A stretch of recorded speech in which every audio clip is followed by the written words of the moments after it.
세대에서 구원을 받으라 하니 그 말을 받은 사람들은 세례를 받음에 이날의 신도의 수가 3천이나 더하더라. 아멘. 우리가 신앙생활을 할 때 성령 하나님의 은혜와 사랑을 경험하면 신앙생활이 즐겁고 신나는 줄로 믿습니다. 근데 성령을 받는다라고 하는 것, 어떻게 하면 성령을 받는가, 오늘 본문에 잘 소개되고 있죠. 왜 받아야 되는가? 성령을 받으면 자신의 죄를 깨닫게 됩니다. 또 성령을 받으면 예수님을 나의 구주로 영접하게 됩니다. 소위 거듭나게 되는 것이죠. 또 성령을 받으면 지혜로운 자는 더 지혜로워지고 지식이 더하여집니다. 자기 하는 전문 분야에 더 탁월한 능력을 발휘하고 더 아름다운 성과를 내게 됩니다. 또 성령을 받으면 기도가 잘 되고 기도할 힘이 생기고 기도의 응답이 많이 쏟아집니다. 또 성령을 받으면 전도하는 데 열매가 많이 맺히고 전도할 때 하나님이 전도할 말씀을 우리 마음에 넣어주십니다. 또 성령을 받으면 설교를 들으면 이해가 되고 믿어지는 놀라운 결과가 나타나게 됩니다. 또 성령을 받으면 각양 은사가 나타나서 그 은사대로 일을 할 때 열매가 현저하게 나타나고 그 결과가 아름답습니다.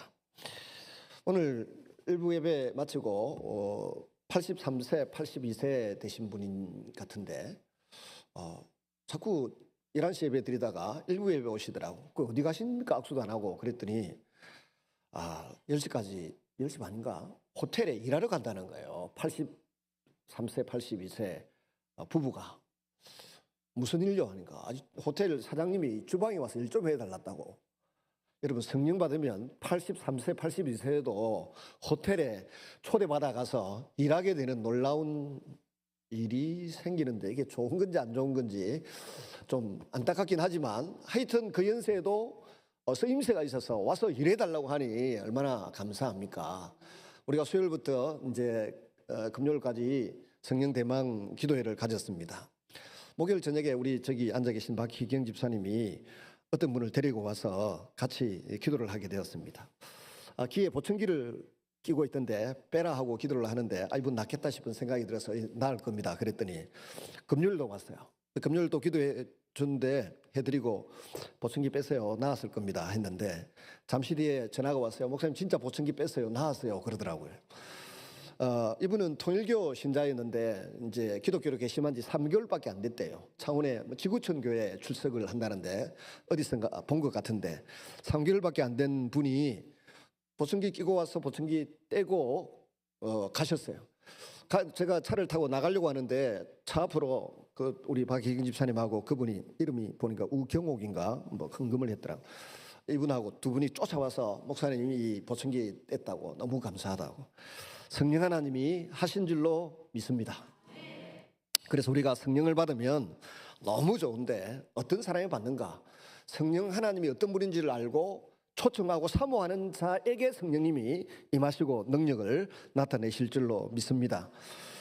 그럼 성령 받는다고 하는 것은 어떤 것인가? 성경을 자세히 살펴보시면 성령 받는 장면이 묘사되어 있거나 성령이 어떤 사람에게 임할 것이라고 하는 약속들이 군데군데 나타나 있습니다. 사도행전 2장, 8장, 9장, 10장, 19장에 보시면 5번 성령 받는 장면이 나오는데 공통분모가 있습니다.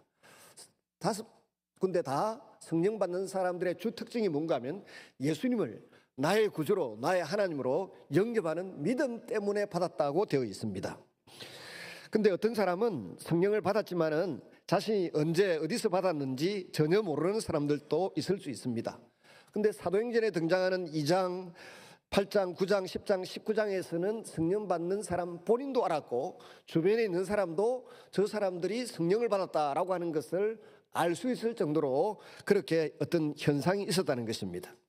근데 전혀 언제 어디서 어떻게 받았는지 느끼지 못하는 사람들도 있을 수 있습니다. 왜냐하면 마태복음 13장 31절에서 32절에 보시면 예수님께서 또 비유를 베풀어 이르시되 천국은 마치 사람이 자기 밭에 갖다 심은 겨자씨 하나가 같다. 이는 모든 씨보다 작은 것이라서 자란 이후에는 나물보다 커서 나무가 되매 공중에 새들이 와서 그 가지에 깃들이느니라. 겨자씨는 잔디씨보다 작고 우리 깨소금보다 깨보다 작아서 눈에 보이지 않을 정도입니다. 보이긴 하지만 눈에 크게 뜨이지는 않습니다. 근데 어떤 사람은 성령을 받긴 받았는데 이 눈에 미세하게 보이는 겨자씨 하나가 같아서 언제 어디서 어떻게 성령을 받았는지 자신이 모를 수도 있다는 것입니다. 그러나 성령 하나님은 생명이시기 때문에 이 생명이 자라나서 결국은 열매를 맺게 되고 이 사람이 성령 받은 사람이라 내가 성령을 받았구나 하는 것을 경험하고 체험할 수 있게 되는 줄로 믿습니다. 그 증거는 다른 것이 아닙니다. 예수가 믿어진다는 것입니다. 예수님이 나의 구주이시고 하나님이신 것이 믿어지는 것이 성령 받은 증거입니다. 고린도전서 12장 3절에 보면 성령으로 말미암지 않고는 누구든지 예수를 주시라 할 수 없느니라. 그래서 예수님이 내 인생의 주인이시고 내 인생을 다스리시는 분이고 이끌어 가시는 분이다라는 사실이 믿어지는 사람은 이미 성령을 받았다라고 사도 바울을 통하여 우리에게 확정해 주고 계신 줄로 믿습니다. 그래서 예수님을 구주라고 고백하는 자는 성령 받은 증거를 가진 사람이란 뜻이 되기도 합니다. 그래서 우리가 구원받는 유일한 조건은 예수님 믿는 것이다 라고 하는데, 물이 100도가 되면 끓습니다. 물이 끓으면 100도가 됩니다. 이와 같이 정말 예수님을 믿게 되면 성령 받은 것이고 성령 받으면 예수를 믿게 되는 줄로 믿으시기를 바랍니다. 그런데 믿음이라고 하는 것은 내가 가져야 하는 것입니다. 하나님은 우리가 믿을 수 있도록 말씀을 주시고 사람을 보내시고 은혜를 베풀어 주시고 설득을 하고 계시는데, 문제는 내가 예수님을 믿겠다는 결단과 함께 이 결단의 연속이 계속 이루어질 때 예수님이 믿는 믿음이 내 속에서 확고하게 자리 잡게 되는 줄로 믿습니다. 우리의 믿음을 판단하시는 분은 하나님이십니다. 하나님께서 우리가 갖고 있는 믿음이 구원받을 만한 믿음이라고 인정하시면 우리가 구원받았다는 보증으로 성령을 주신다고 했습니다. 고린도후서 1장 22절에 보시면 저가 또한 우리에게 인치시고 보증으로 성령을 우리 마음에 주셨느니라 그랬습니다. 때문에 기독교 신앙생활에서 성령을 받는다는 것은 경험해도 좋고 안 해도 좋은 그런 것이 아니라 반드시 경험해야 되는 필수 조건이라는 것입니다. 성령을 받은 것을 다른 말로 성령 세례 받는다, 고린도전서 12장 13절이라고 말하는데, 성령 세례야말로 기독교 신앙생활의 시발점과도 같은 것입니다. 그러면 성령을 어떻게 받을 수 있습니까? 결론부터 말씀드리면 하나님 보시기에 합격할 만한 올바른 믿음을 가질 때 성령이 그에게 임하시게 된다는 것입니다. 오늘 읽어드린 성경 말씀은 다음과 같이 말합니다. 베드로가 이르되 너희가 회개하여 각각 예수 그리스도의 이름으로 세례를 받고 제사함을 얻으라. 그리하면 성령을 선물로 받으리니 이 약속은 너희와 너희 자녀와 모든 문대 사람 곧 주 하나님이 얼마든지 부르시는 자들에게 하신 약속이다라고 선포하고 있습니다. 예수 이름으로 세례를 받는다라고 하는데, 세례 받을 때 나는 하나님과 사람 앞에 죄를 지은 사람이고 지옥 갈 수밖에 없는 운명의 사람입니다. 그래서 예수님을 믿어야만 용서받고 천국 갈 수 있습니다라는 고백을 하는 사람에게 세례 주는 겁니다. 이 두 가지 고백이 중요합니다. 내가 죄인이고 예수 믿어야만 천국 갈 수 있습니다라고 고백하는 사람만 세례받을 자격이 있는 것입니다. 나는 죄인이 아니다라고, 난 천국 갈 필요도 없다 하는 사람은 세례받을 이유가 없는 것이죠. 그 세례를 받는다고 하는 것은 이런 신앙 고백의 한 형태입니다. 나는 죄인이라서 지옥 갈 수밖에 없습니다. 그러나 예수님이 내 죄값을 지불해 주신 것을 믿고 예수님 품에 안겨서 예수님에게 엎혀서 천국 가기를 원합니다 라고 고백하는 그 사람만 죄 용서를 받고 세례를 받을 수 있는 것입니다. 다시 말하면 우리가 제대로 예수 믿기만 하면 하나님께서는 성령님을 선물로 주시겠다고 하셨습니다. 선물이란 무엇입니까? 거저 주는 것, 공짜로 주시는 것, 값없이 주시는 것이 선물입니다. 누구나 받을 수 있다는 뜻입니다. 다시 말하면 우리가 예수님을 나의 구주로 믿기만 하면 성령은 누구나 받게 되어 있다는 뜻입니다. 또한 그 약속은 시간과 장소를 초월해서 어느 곳에서든지 이루어진다는 뜻입니다. 때문에 오늘 이 시간 이곳에서도 우리가 예수님을 제대로 믿기만 하면 성령을 선물로 거저 받게 된다는 뜻입니다. 때문에 성령 받기 위하여 여러분이 오늘 하셔야 될 것은 우리의 믿음을 한번 점검하고 돌아보면서 제가 전하는 복음의 메시지를 있는 그대로 수용하고 받아들이면 성령을 오늘 이 시간에 받게 될 줄로 믿습니다. 또 다른 방법이 있습니다. 성경에 보면 성령을 선물로 주신다라고 하는 약속들이 있는데 그 약속이 기도하는 자에게 이루어진다고 되어 있습니다.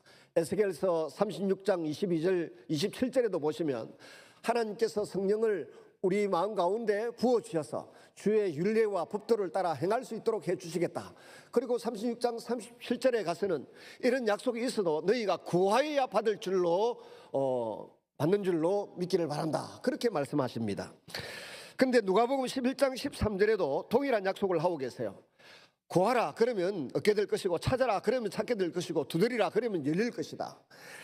너희가 악할지라도 좋은 것을 자식에게 줄 줄 알거든 하물며 하늘 아버지께서 구하는 자에게 성령을 선물로 주지 아니하시겠느냐 그랬습니다. 성령을 달라고 기도하고 구하는 자에게는 하나님이 선한 분이라서 우리에게 주실 줄로 믿으라고 예수님께서 권고하고 계시는 것입니다. 그래서 이 성령님을 환영하고 이해하고 받아들일 때 성령님과 동행하는 삶을 살게 될 줄로 믿습니다. 기도한다고 하는 것은 오늘 주일 오후나 또 수요일 저녁에 살펴보도록 하고요. 오늘은 믿음에 대해서 한번 생각해 보십시다. 믿는 자에게 성령을 주신다고 약속을 했는데 믿음이란 도대체 뭔가 두 가지를 알아야 합니다. 첫째는 예수를 믿는다고 하는 것이 무슨 뜻인가, 믿음의 내용을 알아야 됩니다. 둘째, 믿음이란 무엇인가, 하나님 무엇을 믿음이라고 확정해 주시는가 살펴보아야 합니다. 첫째, 예수를 믿는다고 할 때 네 가지 사실을 알고 고백해야 합니다. 첫째, 스스로 죄인됨을 깨닫고 죄인됨을 고백해야 됩니다. 성령 하나님이 임하시면 그 사람은 자신이 성경 말씀에 비추어 죄인임을 깨닫게 되고 고백하게 됩니다. 이 죄는 우리나라의 민법, 형법, 군법, 이런 도로교통법 이런 걸 어겼다는 말이 아닙니다. 여기에서 죄를 깨닫는다는 말은 하나님이 천지 만물을 창조하시고 인류의 심판자가 되시고 이 하나님께서 독생자 예수님을 우리 가운데 보내주셨고 우리의 죄값을 치르도록 해주셨다고 하는 사실을 믿는가, 이 믿음을 말합니다. 이걸 믿지 않으면 죄인입니다. 이걸 믿으면 죄인이지만 의인으로 바꾸어서 우리를 생각해 주시는 것입니다. 고아를 입양해서 우리 호적에 올렸습니다. 고아입니다. 부모가 없는 아이들입니다. 근데 내가 사랑해서 양육해서 양자로 삼고 키우겠다고 마음을 먹으면 이 아이는 더 이상 고아가 아니고 부모가 있는 양자가 되는 것입니다. 부모가 아빠 엄마가 있는 사람이 되는 것입니다. 똑같습니다. 내가 죄인임을 깨닫게 되고 예수님이 나를 위해서 죄값을 치러 주셨다는 것을 믿고 고백하게 되면 하나님은 더 이상 우리를 고아라고 보지 아니하시고 죄인이라고 보지 아니하시고 양자로 보시고 아들로 보시고 의인으로 보아주신다는 뜻인 것을 믿으시기를 바랍니다. 이 사실이 성령 받는 조건이고 구원받는 첫 번째 조건입니다. 두 번째는 2000년 전에 이 땅에 오셨던 예수님이 나를 만나기 위해서 오신 분이라는 것입니다. 나를 만나서 사귀고 데이트하시기 위해서 오신 분이라는 사실을 믿어야 합니다. 하나님의 마음을 도무지 깨달을 수 없는 우리들에게 하나님의 마음을 깨닫도록 하시기 위하여 하나님이 친히 사람이 되셔서 이 땅에 오셨습니다. 전능하신 하나님은 전능하시기 때문에 하나님으로서 인간이 되시려고 하면 되실 수가 있는 것입니다. 이 세상에 기독교 외에도 세계적으로 인정받는 종교들이 많이 있습니다. 불교도 있고 유교도 있고 이슬람교도 있습니다. 근데 그 종교를 창시한 공자나 석가모니나 마호메트가 자기 스스로 나는 하나님이다라고 선포하거나 주장하거나 강조한 적이 단 한 번도 없습니다. 근데 예수님은 이 땅에 오셔서 내가 하나님이다고 선포하셨습니다. 네가 정말 하나님의 아들이냐? 맞다, 내가 그다. 예수님만 유일하게 모든 종교 가운데서 내가 하나님이고 하나님의 아들이다, 너희 죄값을 지불하기 위해서 왔다, 너희를 위해서 죽기 위해서 왔다, 내가 온 것은 섬김을 받으려 함이 아니고 섬기려고 하고 내 목숨을 너희들의 죄값을 지불하는 대속물로 내어주기 위하여 왔다라고 선포하셨습니다. 예수님의 주장은 두 가지 가능성이 있습니다. 전부 거짓말이든지 아니면 진짜든지 둘 중에 하나입니다. 우리는 예수님의 주장을 의심하기보다는 그대로 믿는 편이 훨씬 나을 것입니다.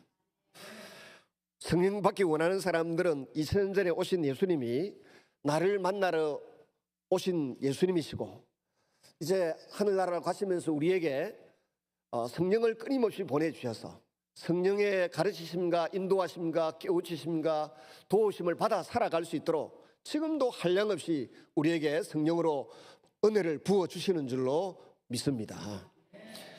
첫째는 죄인됨을 깨닫고 죄인됨을 고백해야 한다. 둘째는 2000년 전에 이 땅에 오신 예수님이, 역사 속에 오신 예수님이 나를 만나기 위해서 오셨다는 것을 믿어야 합니다. 셋째는 예수님이 십자가를 지고 돌아가신 것은 내가 받아야 할 벌을 대신 받아주시기 위해서 오심을 믿어야 합니다. 하나님은 거룩하십니다. 때문에 거룩하신 하나님이 계신 천국에는 죄 없는 자만 들어갈 수 있습니다. 죄인 있는 자는 들어갈 수가 없습니다. 근데 우리 모두는 죄인으로 태어났습니다. 아무도 천국에 들어갈 수 없습니다. 죄인된 우리가 천국에 들어가기 위해서는 우리가 지은 그 죄 때문에 죄값을 치러야만 합니다. 근데 우리는 다 자기가 지은 죄 때문에 지옥 갈 수밖에 없습니다. 죄값을, 다른 사람을 위해서 죄값을 지불해 줄 수가 없습니다. 내 딸을 위해서도, 내 아들을 위해서도, 내 배우자를 위해서도 아무리 사랑해도 죄값을 지불해 줄 수가 없습니다. 왜냐하면 우리는 이 각자의 죄 때문에 지옥 가기 때문에 그렇습니다. 그럼 죄 없는 분이 오셔서 대신 죄값을 지불해 주셔야 되는데 예수님이 오셨습니다. 죄 없으신 예수님이 오셔서 십자가에서 죽으시고 내가 죄값을 다 지불했다, 다 이루었다라고 선포해 주셨습니다. 그래서 십자가에 2000년 전에 돌아가신 것은 바로 내가 받아야 할 벌을 대신 받으시고 죽어주신 것입니다. 그래서 내 죄를 보시는 예수님이, 하나님 아버지께서 저 친구 죄를 내 아들 독생자 예수가 대신 값을 치루었구나, 그래서 저 사람에게 죄값을 받아낼 수가 없다 하고 양자로 삼으시고 의인으로 보아주시고 우리를 천국에 입성케 해 주시는 것을 믿으시기를 바랍니다. 네 번째는 부활하신 예수님을 우리 마음속에 우리의 왕으로, 우리의 주인으로 영접해야 됩니다. 예수님은 우리의 죄를 짊어지시고 십자가에 달려 돌아가셨습니다. 예수님이 사망 근세 속에 들어가셨을 때 그분은 자신이 지고 계시던 죄를 벗어버릴 수가 있었습니다. 왜냐하면 그분이 지셨던 죄는 자기 자신의 죄가 아니라 다른 사람, 우리의 죄들이었기 때문입니다. 예수님이 죽음 속에서 우리의 죄를 벗어버리시니까 사망 근세가 더 이상 그분을 가두어 둘 수가 없었습니다. 왜냐하면 예수님 자신은 죄가 없었기 때문입니다. 그래서 예수님은 지옥에서 사망 근세, 죄의 근세를 떨쳐버리고 다시 부활하셔서 하늘 보좌 우편에 앉으실 수가 있었던 것입니다. 우리 사도신경에 보면 예수님이 지옥에 갔다는 말이 없습니다. 근데 영어로 되어 있는 사도신경을 보면 예수님이 지옥까지 내려가셨다라고 되어 있습니다. 그리고 거기서 부활하셔서 천국 보좌 우편에 앉으셨다고 되어 있습니다. 왜 그걸 뺐는지 모르겠습니다. 이사야서 53장에 보면 12절 이하에 예수님이 지옥의 근세 아래 놓였던 적이 있습니다. 근데 하나님 아버지께서 예수님은 자기 죄 때문에 가신 것이 아니니까 그분을 다시 살리셔서 하나님 보좌 우편에 앉히신 줄로 믿습니다. 우리가 예수님을 믿는다고 하는 것은 이 부활하신 예수님을 내 마음의 주인으로, 왕으로 모셔드리는 것입니다. 우리의 마음 중심에 누가 있습니까? 우리의 마음 중심에 다 이기적인 욕망이 있고 자기를 사랑하고 가족을 사랑하는 마음들이 가득 들어 있습니다. 근데 그 마음의 중심의 의자에 예수님을 제일 높은 자리에, 가장 소중한 자리에 모실 때에 우리가 진정한 그리스도인이 되는 것입니다. 오늘 부부의 날인데 제가 결혼 생활을 이제 한 40년 이상 해왔습니다. 한 10년, 20년 동안은 제가 돌아보니까 사람이 아니었구나 이런 생각이 많이 듭니다. 근데 어느 날 가만히 보니까 아내의 마음속에는, 제 아내의 마음속에는 내가 주인이고 왕이구나 하는 생각이 들었습니다. 이유는요, 없는 돈에 남편에게 가장 좋은 옷을 입히고 가장 좋은 것을 먹이고 가장 아름다운 모습으로 강단에 서도록 하기 위해서 최선을 다하는 것입니다. 자기는 홈쇼핑에서 허줄거리한 거 사다가 입고 저는 백화점이나 하다못해 아울렛에서 가서 비싸고 좋은 것을 입히려고 애를 그렇게 쓰더라고요. 제가 한 20년 전부터 그걸 이제 조금씩 깨닫게 되었습니다. 그래서 감사하고 사랑스럽고 때로는 너무너무 미안하고 그런 마음이 점점 들어가는 것을 느낍니다. 근데 제 아내의 마음 중심에 남편이 자부심이고 자존심이고 그래서 멋있는 모습을 갖추도록 애를 쓰고 노력을 합니다마는 그 마음 중심에 최고의 왕, 최고의 주인은 누구십니까? 예수님이셔야 됩니다.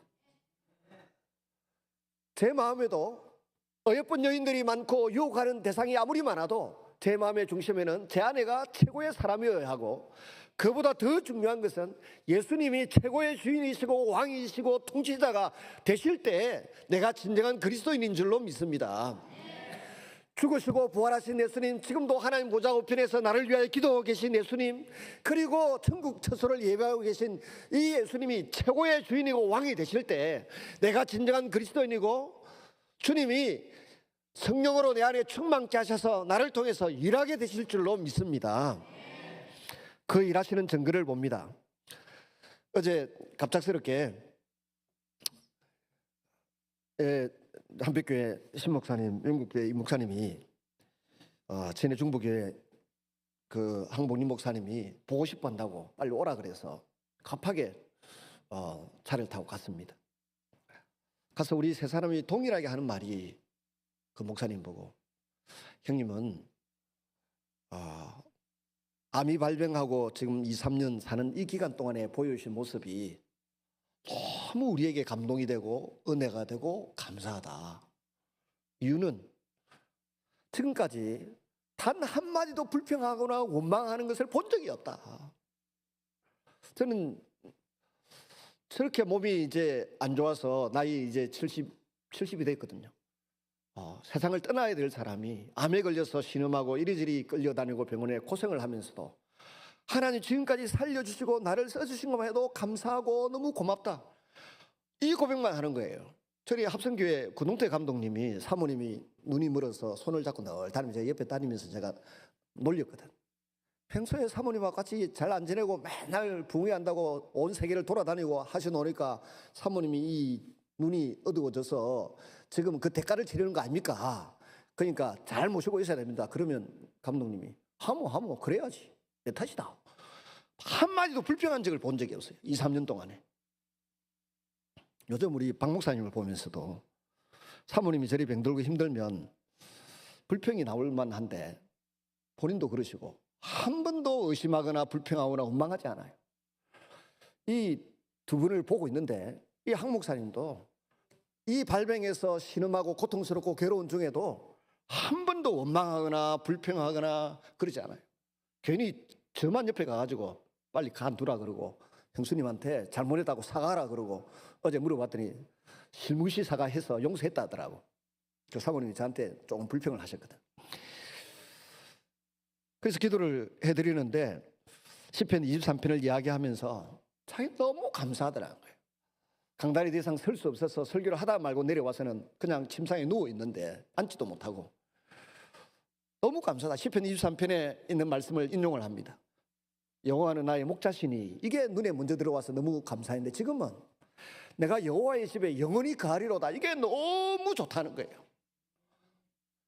천국에 대한 확실한 믿음 없이 내가 하나님의 집에 영원히 거하리로다. 이것이 최고의 소망이고 최고의 힘이고 최고의 꿈이라고 이야기하는데 우리가 눈물로 기도하면서도 너무 감사하고 우리도 생애의 마지막 순간이 다가오면 이 형님과 같은 믿음의 고백을 하고 가야 되겠다. 이런 마음이 확실하게 들도록 만들어 주시는 것입니다. 아직도 2, 3년 동안이나 1년 전에 벌써 세상을 떠나셔야 될 분이 안 떠나시고 살아계신 이유는 우리에게 이런 아름다운 믿음의 교훈과 메시지를 보여주시기 위해서 하나님이 살려주신 거다. 아나? 했더니 안다. 네 말이 맞다. 그러시다. 그 사이에 속썩이던 아들이 결혼하고 제가 어제 간절히 기도해드리면서 딸도 좀 제발 결혼할 수 있도록 해달라고 기도를 하곤 했습니다만은 여러분 우리가 예수님을 알고 믿는다고 하는 것은 지금까지는 내가 예수님을 알지 못해서 내 마음대로 살았지만은 예수님이 어떤 분인지 알게 되면 이 시간부터는 예수님을 주인으로 왕으로 모시고 예수님과 함께 사귀면서 즐겁고 행복하게 살겠습니다. 하나님의 뜻에 순종하며 살겠습니다. 이 고백을 할 때 이게 예수 믿는 사람인 줄로 믿습니다. 내 욕심을 채우기 위해서, 내가 어떤 인정받기 위해서 예수고 노력하는 것보다 사람이 알아주지 않아도 예수님이 좋아하시는 일이면 내가 순종하겠습니다. 예수님의 기쁨이 되기 위해서 살겠습니다. 이 고백을 할 수 있기를 바랍니다. 제 마음에는 우리 교회 젊은이들이 가득 차도록 하기 위해서 강사를 모셔도 나이 드신 분을 모시고 싶고, 젊은 강사를 모셔서 좀 젊은이들이 즐겁게 신앙생활을 할 수 있도록 길을 열어주고 싶습니다. 근데 어떻게 소개받아서 오시는 분들이 다 연세 드신 분들이 오시는데, 지난번에 연초에 어떤 목사님은 암수술하고 우리 교회 오셔서 암수술하고 오셔서 부흥하셨어요. 백동주 목사님. 사람은 죽어도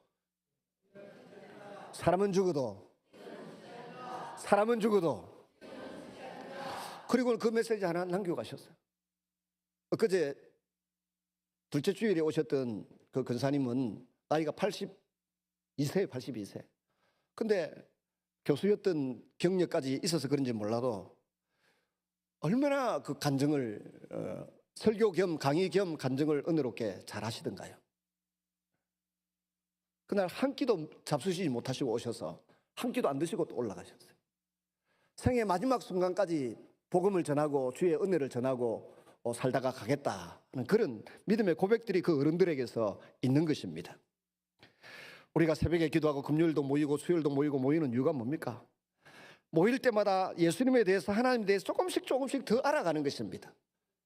연세 되신 분, 은혜를 경험하신 분들을 통해서 하나님이 어떤 분인지 조금씩 더 알아가는 것입니다.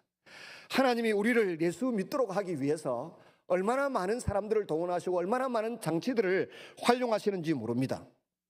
저도 금요일 저녁에 알았는데, 친하게 지낸 친구이고 자취도 같이 하고 맨날 며칠을 밤을 새고 같이 놀기도 하는 그런 친구인데, 그날 처음 들었습니다. 자기 아버지 형제간들이 하나하나 죽어가는데 무당이 당신들은 교회를 나가야 산다.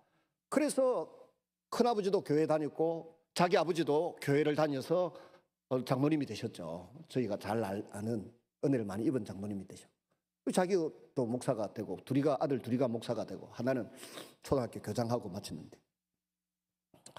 무당이 전도해서 나는 예수를 믿게 되었다. 이 말은 하나님께서 신기 있는 무당을 통해서도 복음을 전하고 어떤 사람은 주님께로 돌아오게 하신다는 것입니다. 우리 교회에 어느 이상우 집사님이라는 분이 계셨습니다. 술집에 이 창원시청 공무원으로 있는데, 그 테니스를 잘 쳐서 테니스 모임이 있어요. 테니스 모임 이름이 태미놈, 테니스에 미친 놈들, 제목이 그래. 그분들 중에 윤병은 원장님 계시고, 또 우리 교회에 계셨던 옛날에 임도겸 집사님이 계셨어요.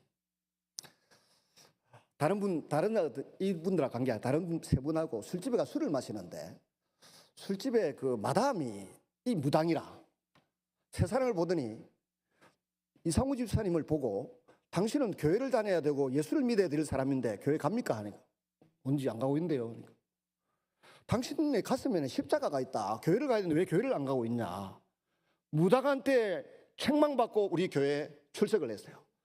그리 윤백은 원장 장로님이 그 상당교회 다니시잖아요. 상당교회 안 가고 우리 교회 왔습니까? 이랬더니 하시는 말씀이, 이상우 집사님이 하시는 말씀이 이겁니다. 아니, 내가 테니스장 가서도 연세 드신 장로님한테 꿀리가 사는데 교회까지, 상당교회까지 따라가면 거기서도 시다해야 된다 아닙니까? 그래서 시다 안 해도 되는 나이 어린 이마수 집사 따라서 성막교회 왔습니다. 이거 한 거예요. 그래서 이제 신방을 갔다, 그 집에 신방을 갔는데 그 부인이 교회를 안 다녔어요. 한동안 한 2년 3년 동안 교회 안 오더라고. 신방을 갔는데 설거지는 하고 커피는 주고 뭐 다가는 주는데 쳐다도 안 보는 거야. 등 뒤로 돌려서 얼굴도 못 보고 왔어요. 근데 한 2, 3년 지나니까 이분이 주일 낮에 자기가 운동을 하다가 무릎을 다쳐가지고 수술도 안 되고 낫지를 못하고 있는데 주일 낮에 제가 그때는 헌금기도 시간마다 치유기도를 했어요. 어느 날 보니까 무릎이 다 나았다는 거예요. 이게 무슨 일이고 가만히 생각해 보니까 주일 낮에 제가 하던 기도대로 이게 나았다는 확신이 들더래요. 그 부인의 전도안에 부인이 따라 나왔어요. 그때부터 이 정선이라는 분이 6년 동안을 새벽기도를 거의 안 빠져 걸어서 상담동에서 대방동까지 걸어서 오고 가고 딸도 그렇게 하더니 6년 만인가 교회 근사님이 되셨어요. 그리고 조금 전에 그 황복림 목사님 그 교회 뒤에 이사를 가 있어서 거기 출석을 하고 계십니다. 딸도 엄마 따라 새벽기도를 잘 나오더니 우리 김선영 근사님 며느리가 되시고 영도부 구청인가 뭐 구청장 비서가 하고 있습니다. 보십시오. 무당도 하나님 계신 거 알고 믿을 사람의 가슴 속에 십자가 있는 거 알고 교회 가라고 하니까 사람들이 꼼짝 못하고 무당말은 듣고 교회를 오는데 우리 속에 하나님의 영이 있고 성령님이 계시지 않습니까? 예수 믿어야 될 사람에게는 믿어야 된다라고 힘있게 선포하시고 선언하시고 권유하시고 설득하시기 바랍니다. 우리가 한 영혼을 건지는 일이 얼마나 귀하고 값어치 있는 일입니까? 예수님을 내 마음의 중심에 왕으로 주인으로 모시고 나면 주님이 우리를 쓰십니다. 내 지식도 쓰시고 내 말도 쓰시고 내 기도도 쓰시고 내 물질도 써주시고 내 시간도 쓰셔서 하나님의 영광을 받으시고 높임을 받으십니다. 이 네 가지를 믿을 때 제대로 믿는 것입니다. 첫째는 자신이 죄인임을 깨닫는 것이다. 둘째는 하나님의 아들이신 예수님이 우리 만나기 위해서 이 땅에 오셨다 2000년 전에. 셋째는 예수님이 우리의 죄값을 지불하기 위해서 십자가에서 죽으셨다. 죄값을 다 지불해 주셨다. 넷째는 부활하신 그 예수님이 나의 구주가 되시고 왕이 되심을 믿어야 한다. 이 네 가지를 믿으면 예수 믿는 사람인 줄로 믿습니다. 그러면 마지막 믿음이라고 하는 게 도대체 뭡니까? 하나님이 보시기에 합당한 믿음은 어떤 것이겠습니까? 야고보서 2장 20절을 읽어보면 허탄한 사람아 행함이 없는 믿음이 헛것인 줄 알고자 하느냐. 하나님께서 행함이 없는 믿음을 참 믿음으로 보지 아니하신다고 합니다. 이때 행함이란 윤리와는 전혀 관계없습니다. 믿음이 있을 때 그 결과로 자연히 믿음의 행동을 하게 되어 있습니다. 믿음의 기도를 드리고 믿음의 예배를 드리고 믿음의 찬양을 드리고 믿음의 전도를 하고 믿음의 봉사를 하게 되고 믿음의 말을 하게 되어 있습니다. 이 행함이 있는 믿음을 보고 진짜 믿음이라고 하는 거죠. 억지로 행하려고 하는 것이 아니라 자연적으로 믿음의 행동이 나오게 되어 있습니다. 오늘 사람들이 왜 성령을 받지 못할까요? 그것은 행함이 없는 믿음을 갖고 있기 때문에 그렇습니다. 한 가지라도 예수님을 믿는 믿음 때문에 행동하시기를 바랍니다. 믿음으로 주시는 생각이 있고 믿음으로 주시는 말이 있고 믿음으로 주시는 행동이 있고 믿음으로 주시는 얼굴 표정이 있습니다. 우리가 좀 더 저부터 밝은 표정으로 교회 출입하는 사람들을 환영하고 받아들여서 보다 밝은 교회가 되기를 바랍니다. 여러분, 예수님이 하나님의 아들이시며 십자가를 지시고 돌아가신 것이 내가 받을 벌을 대신 받아주시기 위함이라는 것을 정말 믿으신다면 왜 그 마음에 감동이 없고 은혜가 없겠습니까? 마태복음 5장 3절을 보면 다음과 같은 말씀이 나옵니다. 심령이 가난한 자는 복이 없나니 천국이 저희 것이며 그랬습니다. 천국을 소유하게 된 자, 천국 갈 수 있는 비자를 받아둔 사람이 가장 행복한 사람이라고 말합니다. 또한 그 천국 때문에 예수님 이름 때문에 비난받고 비판받고 고난을 받는 사람이 천국을 소유한 사람이라고 말합니다. 심령이 가난한 자란 말은 구체적으로 무슨 뜻이겠습니까? 우리가 잘못해서 물에 빠졌습니다. 수영을 할 줄 모릅니다. 지푸라기 하나라도 밧줄 하나라도 던져주면 잡아야 됩니다. 다른 건 의지할 게 아무것도 없습니다. 지푸라기가 유일한 의지처고 던져준 밧줄이나 나무 토막이 유일한 의지처입니다. 그래서 그걸 잡으려고 하는 마음, 그게 심령이 가난한 자의 마음입니다. 이 땅 위에 사는 동안 친애하는 사랑하는 자도 떠나가고 돈도 떠나가고 있어도 쓸 데가 없고 힘이 있어도 성질은 있어도 쓸 힘도 능력도 권력도 없고 그래도 마지막 순간까지 우리가 놓치지 말고 붙잡아야 될 것이 있는데 뭡니까? 나의 주 나의 왕이 되신 예수님을 붙잡아야 된다. 어려도 중년에도 늙어도 총각에 오는 5분 뒤에 세상을 떠나도 끝까지 붙잡아야 될 예수 그리스도, 이분만큼 놓치지 않겠다. 이 마음이 심령이 가난한 자의 마음입니다. 말씀을 맺습니다. 우리 중심에 있는 생각과 마음을 보시는 하나님 앞에서 내가 진심으로 중심으로 죄인인 것을 고백하신다고 하면, 이천전에 오셨던 예수님이 나를 만나러 오시는 하나님이시다. 내 죄값을 지불하기 위하여 오셨고 죄값을 지불해 주셨다. 또 부활하셔서 하나님 보좌 우편에서 지금도 나를 위해서 기도하고 계시다. 이 사실을 믿는 자에게는 하나님이 성령을 선물로 주십니다. 물이 끓으면 100도, 물이 100도씨가 되면 물이 끓었습니다. 예수 믿으면 성령 받은 것이고, 성령 받으면 예수 믿게 되는 줄로 믿습니다. 문제는 이 성령님을 환영하고 기뻐하고 모셔드리고 더 충만하기 위해서 기도하고 매달릴 때 우리가 하나님의 사람으로서 고상한 삶, 위대한 삶, 섬기는 삶, 헌신하는 삶, 상급받는 삶을 살아갈 수 있게 될 줄로 믿습니다. 이 시간에 제가 하는 기도를 따라해 주시기를 바랍니다. 기도를 따라하면서 진심으로 기도하고 믿으면 성령을 선물로 받게 될 줄로 믿습니다. 주 예수님, 이 시간에 제 마음을 엽니다. 제가 하나님 앞에 죄인임을 압니다. 하나님 믿기를 원합니다. 예수님 믿기를 원합니다. 예수님이 주 되시고 왕 되어 주시옵소서. 나를 이끌어 주시옵소서. 예수님의 영이신 성령님을 저에게 충만히 부어 주옵소서. 성령님 나를 이끄시고 인도하여 주시옵소서. 예수님 이름으로 기도드립니다. 찬양 드리겠습니다. 191장입니다.